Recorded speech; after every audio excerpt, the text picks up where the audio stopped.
अस्सलाम वालेकुम नाज़रीन, मैं हूं नकीबुल्लाह, आप देख रहे हैं नकीब क्रापी। नाज़रीन, आज आप लोगों को एक बहुत बड़ी खबर ये दे रहा हूं कि इस्टेब्लिशमेंट और इमरान खान मुज़ाकरात के लिए राज़ी हो चुके हैं। अब ये खबर मैं खुद नहीं दे रहा हूं, ज़राए का कहना है कि इमरान खान ने ये साफ कहा है कि मैं मुल्क से बाहर नहीं जाऊंगा और ना मुल्क छोड़ूंगा।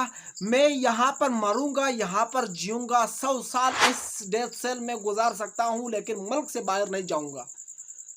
यहाँ पर मैं आप लोगों को बताता चलूँ कि इमरान खान ने शुएब शाहीन अपने वकील को, जो उसका वकील है, उनको कहा है कि मैं मुज़ाकरात के लिए हर किसी से के साथ तैयार हूँ, मुज़ाकरात कर सकता हूँ मुल्क के खातिर, क्योंकि इस वक्त मुल्क के हालात बहुत ख़राब हैं और आवाम सड़कों पर हैं, लोग खुदकशियाँ कर रहे हैं। तो हम मुल्क के लिए, सिर्फ़ और सिर्फ मुल्क के लिए, ना मैं किसी से डरता हूँ, ना इस्टेब्लिशमेंट के डंडों से मैं डरता हूँ, ना मतलब उनके उच्चे हथकंडों से मैं डरता हूँ।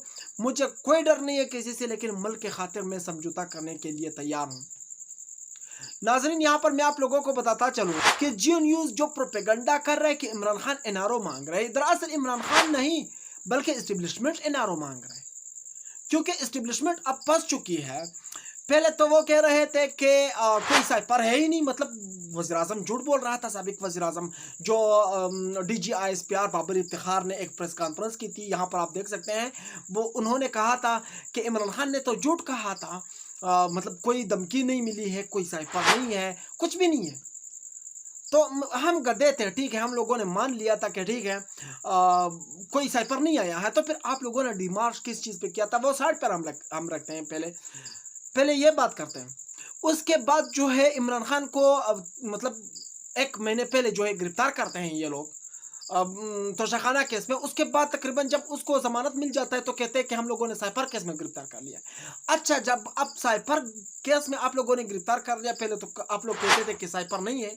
अब जब साइपर आया है तो अपना वज़ीर आज़म आप लोगों ने कुर्सी से उतार दिया। बजाय आप लोग मतलब डुलंडू को पकड़ लेते, उनको मतलब मुल्क से बाहर निकालते या उनको मुल्क बदर करते, उनको मुल्क के बदर करने से मतलब आप लोगों ने ये बेहतर समझा कि हम अपने वज़ीर आज़म को निकाल देते, गुलामी कबूल कर देते। मतलब इतना डर था। अफगानिस्तान में 40 साल से अमेरिका वहाँ पर लड़ रहा था, लेकिन वहाँ पर उन्होंने शिकस्त खाई, अफगानिस्तानी तालिबान जीत गए। लेकिन पाकिस्तान को सिर्फ एक, हालांकि अफगानिस्तान में उन्होंने बड़े बड़े टैंक, जहाज, मतलब क्या क्या नहीं लाया होगा आपने, और यहाँ पर सिर्फ एक कागज़ का टुकड़ा भेजा पाकिस्तान का, ऐसी की तैसी कर दी। अभी फिलहाल जो है सदर आरिफ अलवी चक्के मार सकते हैं, यहाँ पर बड़े सरप्राइज दे सकते हैं, यही बताना है। और ज़राए का कहना है कि सदर आरिफ अलवी का तकरीबन अभी 4 दिन रहते हैं। वो पता नहीं कि मतलब वो अपनी जिम्मेदारी मतलब आइंदा भी निभाएंगे या फिर वो घर चले जाएंगे, ये पता नहीं है फिलहाल। हालांकि उनके पास मतलब ये जवाज़ है कि वो सदर के ओहदे पर बरकरार रख सकते हैं अपने आप को। यहाँ पर मैं आप लोगों को बताता चलूँ कि अब जो है सदर आरिफ अलवी चक्के भी छुड़ा सकते हैं। ज़राए का यह भी दावा है कि सदर आरिफ अलवी ने यह भी कहा कि कोई गलतफहमी में ना रहे, मैं किसी को भी घर बेच सकता हूँ, इतना पावर है मेरे पास।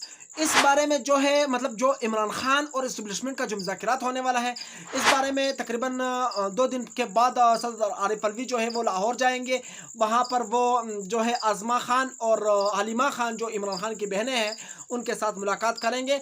देखते हैं, मतलब क्योंकि गुज़िश्ता 15-20 दिनों से जो है इमरान खान के साथ उनकी बहनें ही मुलाकात करते हैं। मतलब उनको पता होगा कि इमरान खान क्या कहना चाहते हैं, या वो मुज़ाकरात करना चाहते हैं, या वो टेबल पर बैठना चाहते हैं, या उनके क्या ख्यालात हैं, मुल्क से बाहर जाना चाहते हैं या नहीं जाना चाहते। मतलब वो अभी आरिफ अलवी साहब जो है वो उनकी बहनों के साथ डिस्कस करेगा कि आखिर क्या करेंगे हम लोग। अभी उनके पास 4 दिन भी है, अब देखते हैं कि मतलब वो क्या सरप्राइज़ देने वाला है, या इनके बीच जो है मसला हल हो जाएगा, तहरीक इंसाफ और इस्टेब्लिशमेंट के बीच जो है फैसला हो जाएगा, मतलब राजीनामा हो जाएगा कि नहीं, ये बात की बात है फिलहाल। नाज़रीन, एक और ख़बर आप लोगों को यह भी बताता चलूँ कि मौलाना फजल रहमान साहब का पूरा ख़ानदान इस वक्त लंदन में घूम रहा है, सैर सपाटे कर रहे हैं, اور یہاں پر عوام بھوک سے مر رہے ہیں، کسی کے گھر میں آٹا تک نہیں ہے، کسی کے گھر میں چینی تک نہیں ہے، کوئی بجلی کا بل تک نہیں دے سکتا ہے، اور وہ لندن میں سیر سپاٹے کر رہے ہیں۔ اور بڑی خبر آپ لوگوں کو یہ بتاتا چلوں، یہاں پر آپ لوگ تصویر دیکھ سکیں گے کہ یہاں پر بڑے بڑے زرد پگڑیاں پکڑ کے یہ لوگ پہنتے ہیں، اور وہاں پر ٹوپیاں پہن کے مطلب گھوم رہے ہیں، چکرے لگا رہے ہیں۔ مطلب یہاں پر اسلام کا ٹھیکیدار بن جاتا ہے پاکستان میں، اور وہاں پر جو ہے اپنے مزے لے رہے ہیں، عیاشیاں کر رہے ہیں۔ اور انہوں نے کیا بڑا گیم کھیلا ہے، انہوں نے ایک بندے کو یہاں پر پاکستان میں مقرر کیا ہے، حافظ حمداللہ صاحب کو، کہ آپ نے جو ہے پورے عوام کا جو ہے وہ ان کا دھیان ہمارے طرف نہیں چھوڑ دینا ہے۔ مطلب آپ نے ایسے بیان دینے ہیں کہ پورا عوام آپ کی طرف دیکھے، مطلب وہ ہمیں بھول جائے۔ یہاں پر میں آپ لوگوں کو بتاتا چلوں کہ اب حافظ حمداللہ صاحب جھوٹ بولتا ہے۔ کچھ دن پہلے انہوں نے ایک بیان دیا تھا کہ عمران خان کی بیوی بشرا بی بی نے ایک ملاقات کیا تھا غیر ملکی سفیر سے، اور وہ بھی اکیلے کمرے میں بلانا، مطلب 5 اسٹار ہوٹل میں۔ تو مطلب وہ عمران خان جو ہے وہ اسٹیبلشمنٹ سے NRO مانگ رہا ہے، اور اسٹیبلشمنٹ ان کو NRO دے نہیں رہا ہے۔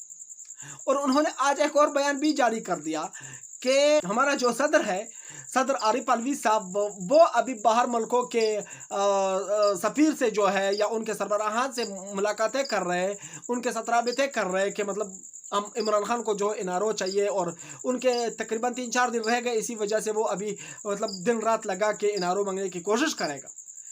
حالانکہ مجھے پتا ہے کہ جو حافظ حمداللہ صاحب ہے، ٹھیک ہے، مان لیتے ہیں صدر عارف علوی یا پھر بشرا بی بی یہ NRO مانگ رہے ہوں گے، لیکن آپ کا جو شناختی کارڈ بلاک کیا ہوا تھا پاکستان کے نادرا نے، مطلب آپ کو جو 2019 میں آپ کو افغانی قرار دیا گیا تھا کہ آپ افغانستان سے آئے ہیں، آپ کا کوئی حق نہیں ہے پاکستان میں، اس وقت آپ نے بہن پیش کی تھی یا باجی پیش کی تھی یا بیوی پیش کی تھی، کہ کون سے ہوٹل، کون سے سفیر کے پاس آپ نے بیوی بھیجی تھی جو آپ کا شناختی کارڈ ان بلاک ہو گیا؟ ناظرین، یہاں پر آپ لوگوں کا اس رپورٹ پر کیا کہنا ہے وہ آپ لوگ مجھے کمنٹ میں ضرور بتائیے۔ میں چلتا ہوں، انشاءاللہ نیکسٹ ویڈیو ملوں گا اگر زندگی رہی۔ اللہ حافظ، بائے بائے۔